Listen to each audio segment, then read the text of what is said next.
Hey, Michelle O'Neill here. It wasn't until about 2 years ago that I remember first hearing the phrase, give them their flowers while they're still alive. And I was thinking, what flowers?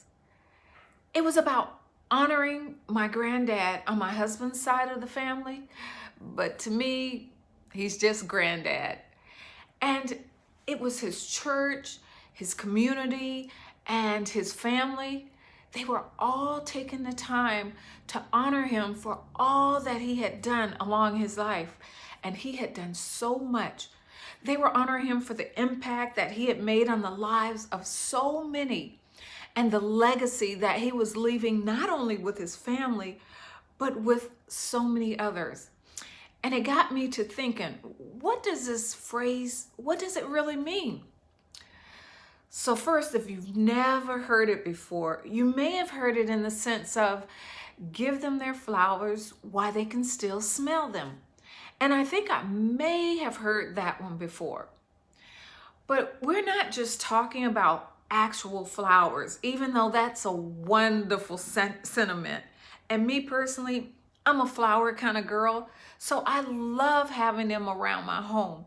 In fact, I like all during the summer having a fresh bunch of flowers on my dining room table. And hubby, well, he really does himself by actually bringing me some sometimes. And he doesn't even bring just one bouquet. He usually brings two. But I'm digressing a little bit here. Anyway, this particular phrase is referring to acknowledging those in our lives while they can still, well, hear it, enjoy it, and while we can still celebrate them. Look, don't even say this is hard, because if you do, I want to challenge your excuse. And that's right, I said excuse. I have seen people that I know have had issues or a love-hate relationship with someone actually stand up at their funeral and say some of the most wonderful, pretty amazing, positive things about that person.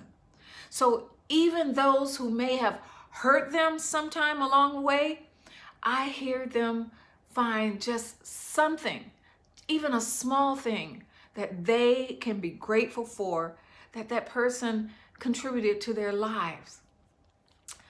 Like, I used to think my mom was pretty hard on me, but I realize now it was her love for me that gave her the courage to actually push me to press beyond what I believed was possible. And see, it was her loving push that taught me how to be strong and how to stand up for myself. So this is what I want to challenge you to do this week. You know, it doesn't have to be a full bouquet of flowers. You don't have to go all out, but you can go about this week just handing out a simple rose, figuratively that is, just a small flower. At least one thing you can say about a person every day on how you're grateful for them walking onto your life's path. And I want you to share with me each day who you handed your rose to. And I'm not talking about the same person.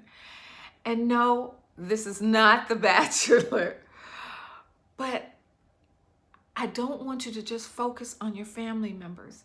There are so many people that we come into contact with on a day-to-day basis. So let's give them their flowers. And I can't wait to hear. Take care.